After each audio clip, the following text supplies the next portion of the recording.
से दूर, खबरों से भरपूर। Today, I would like to share my views on the present election scenario and its impact on the youth.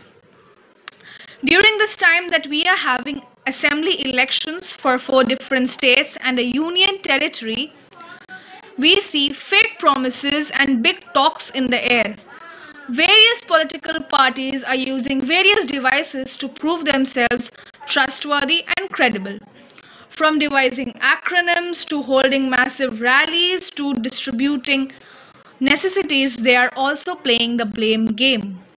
By talking about the inefficiency, the disability of a different party, they are trying to defend themselves. Because there's not a single politician that talks about their own disability, their own dysfunctioning, or their own inefficiency.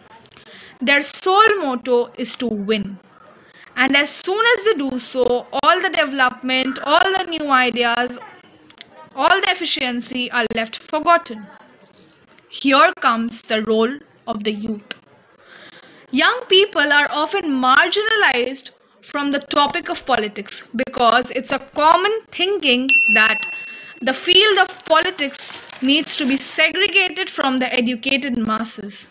But the power and intelligence of the youth needs to be harnessed properly for the betterment of the nation. There is a saying, because you are young, you're torn between a world of hatred and a world of dreams. So much to lose, so much to gain, so much to fight for, so much to change. The young people are spirited to explore new things, to explore the new untouched things and find new ideas. So why not use them in politics?